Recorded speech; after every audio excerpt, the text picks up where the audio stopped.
I'm Shannon Finder. Today we're going to talk about the available vaccines for COVID-19 and how they compare.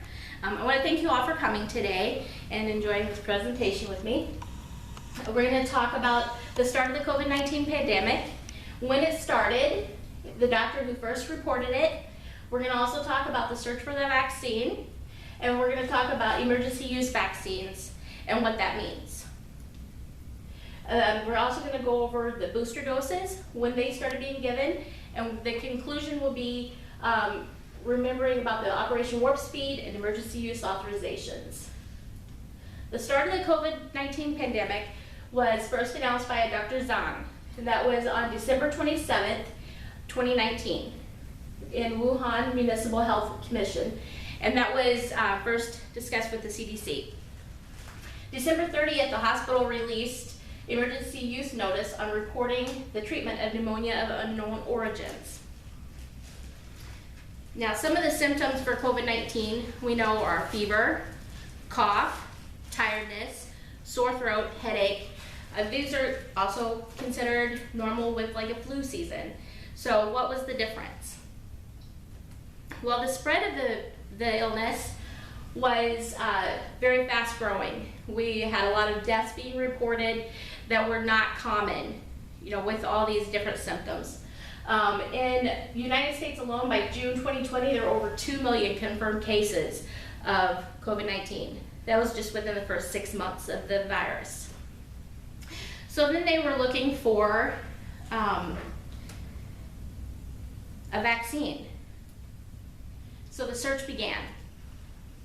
It was termed Operation Warp Speed. The beginning was March 30th, 2020. The U.S. Department of Health and Human Services started the program in an attempt to expedite a vaccine. So it was termed Operation Warp Speed by, sorry, one second.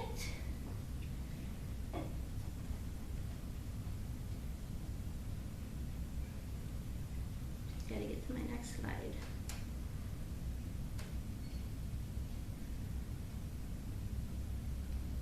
So the Operation Warp Speed was first written by Will Brothers, the FDA's website titled Emergency Use Authorization, and it stated emergency use authorization can be allowed when there's a huge demand for preventing something of catastrophic illnesses, diseases. It could even be when there's nuclear threats or other kind of threats like that. The CDC can step in and give emergency use for medications or vaccines in this case.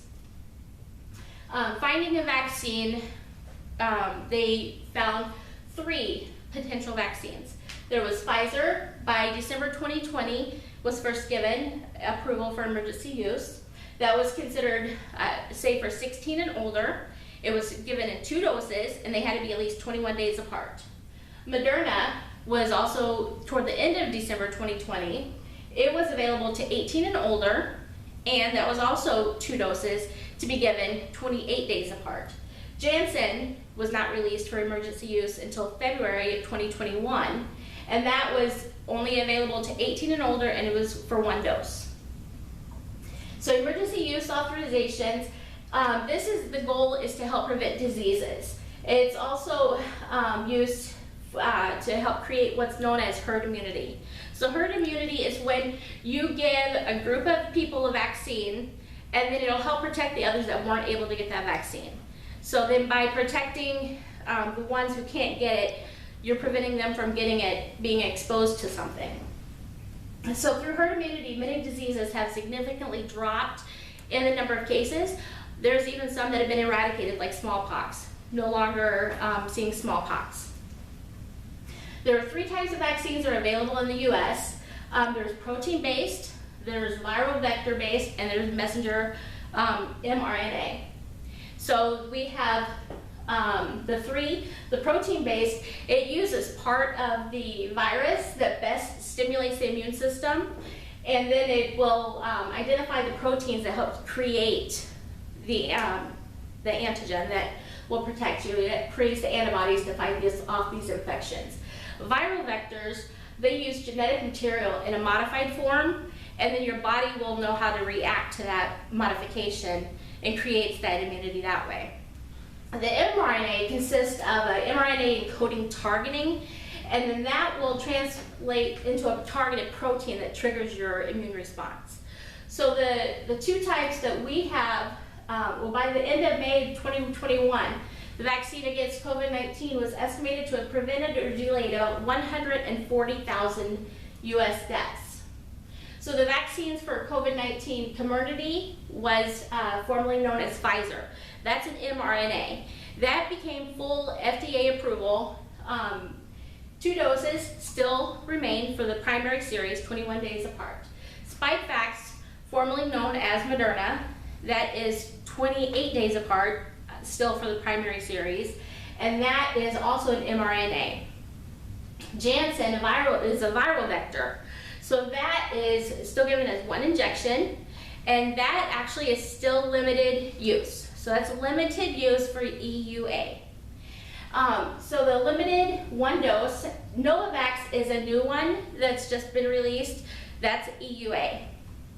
That's a subunit vaccine. The booster doses started 6 months after the primary series.